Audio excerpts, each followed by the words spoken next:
જય માતાજી ગાઈસ, સ્વાગત છે તમારું આ તમારા નવા વ્લોગમાં.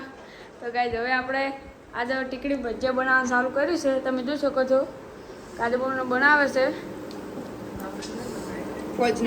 આવડતો જ નહીં. ફોજ એટલે કે ફોજી પેલા પડી જો આને કહેવાય ગાઈસ ફોજ અને મરચા છે. પૂજામાં રોટલી બનાવે છે. અને આજ આપણે નિહાલથી મોડા હતા, લેસન કરવાનું બાકી હતું એટલે બધું લેસન કર્યું અને બધું પૂરું કરીને તમે જોઈ શકો છો આ બનાવતી તો જેટલા તો ભજીયા ખાઈ ગઈ છે. આ 10 થી 15 ભજીયા ખાઈ ગઈ. અને આજે આપણે નિહાલથી મોડા હતા એટલે બધું લેસન પૂરું કર્યું અને હવે રાતે ચાલુ કર્યો છે વ્લોગ.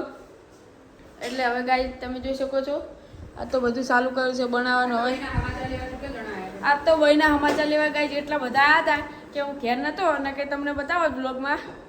અને ગાઈસ આપણી એક્ટિવા ત્યાં ચાર્જિંગ થાય છે. આપણે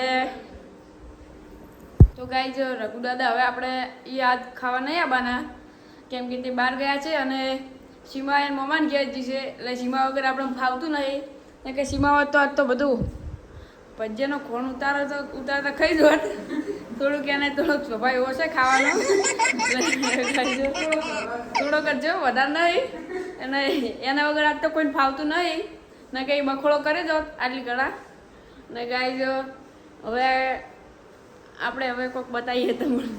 તો ગાઈઝ હવે આપણે બહેન બાપા માટે ભજીયા લેજો. એ બહેન બાપા માટે ભજીયા લઈને જઈ રહ્યા છો અને બહેના હોટ લેવા બધો કાકો આવી ગયા છે.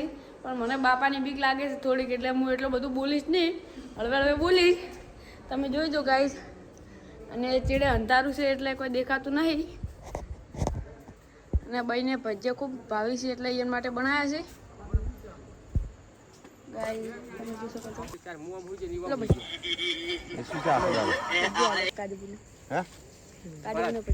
તમને અમારો બ્લોગ ગમે તો અમારી ચેનલ લાઈક કરજો, શેર કરજો અને અમારી ચેનલ સબસ્ક્રાઈબ કરજો. જય માતાજી.